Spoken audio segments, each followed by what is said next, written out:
Friends, நம்ம வீட்டில் இன்னைக்கு மத்தியானம் லஞ்ச் என்னன்னு பார்க்கலாங்க.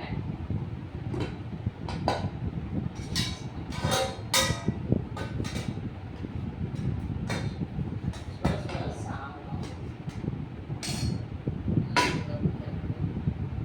இது பார்த்தீங்கன்னா அதாவது பீக்கிங்காய் வந்து பீக்கிங்காய் சாப்பிடவே, அதாவது கடைய மாட்டாங்க. பீக்கிங்காய்னால கொஞ்சம் சில பேருக்கு பிடிக்காது. அப்படியெல்லாம் இருக்கக்கூடாது. பீக்கிங்காய் கண்டிப்பாக சாப்பிடணும். பீக்கிங்காயிலே வந்து ஒன்றுலேயும் ஒரு சத்துக்கு. ஆனால் எனக்கு பீக்கிங்காய் ரொம்ப பிடிக்கும். கூட்டு வைக்கிறத விட இந்த மாதிரி கடையில் ரொம்ப பிடிக்கும். அப்புறம் பார்த்தீங்கன்னா ஊர்லெலாம் பார்த்தீங்கன்னா அப்பவே பச்சையாக பீக்கிங்காய் ஃபஸ்ட்டு வந்து கடைவோம். சூப்பராக இருக்கும். அதனால் அந்த டேஸ்ட் வந்து எனக்கு ரொம்ப பிடிக்கும். இது பார்த்தீங்கன்னா கேரட் பீன்ஸ் பொரியல்.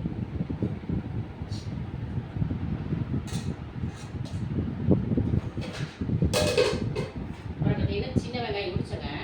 சின்ன வெங்காயம் சமையலுக்கு வாங்கிட்டு வந்த வெங்காயம் வந்து சின்ன வெங்காயமாக வாங்கிட்டு வந்து உரிச்சேன். அது என்னென்னா இந்த கப்பில் அரைக்கப்பாயிருச்சு.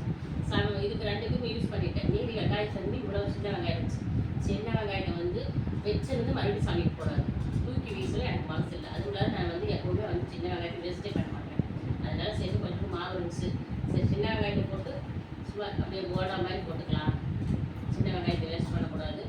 அதே சமயத்தில் உடம்புல வந்து ஏதோ ஒரு வகையில் சின்ன வெங்காயம் நிறைய எடுத்துக்கணும். மருத்துவ குணம், நோய் எதிர்ப்பு சக்தி அதிகரிக்கும் அப்படிங்கிறதுனால சும்மா ரெண்டு போண்டா மாதிரி போட்டுக்கிட்டேன். சரிங்களா? அப்புறம் பாருங்கள், இது வந்து நான் வந்து கடத்தை தான் கம்பிட்டு இருந்தேன். பார்த்தீங்கன்னா வீட்லேயே வந்து நான் உடம்பு ஊற்றியிருந்தேன்.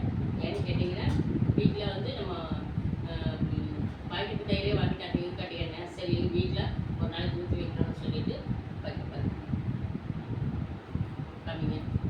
ஏன்னா நமக்கு வந்து பால் வந்து பசும்பால் வந்து ஃப்ரெஷ்ஷாக கிடைக்கும். காலையில் வந்து 4 மணிக்கு போய் பால் பீச்சினாங்கன்னா நமக்கு 6 மணிக்கெல்லாம் கிடச்சிடும். அதே மாதிரி இப்போ 3 மணிக்கு பீச்சுவாங்க சாயந்தரம். நமக்கு பார்த்தீங்கன்னா 4 மணி 5 மணிக்கெல்லாம் பால் ஃப்ரெஷ்ஷாக கிடச்சிடும். அதனால் நான் தயிர் போட்டு வச்சுட்டேன். அப்புறம் இன்றைக்கி பார்த்தீங்கன்னா இன்றைக்கி வந்து கரைந்த ரசம் சிம்பிளான, அதாவது பச்சைப்புளி ரசம் மாட்டி இது ஒரு கரைந்த ரசம். சரிங்களா?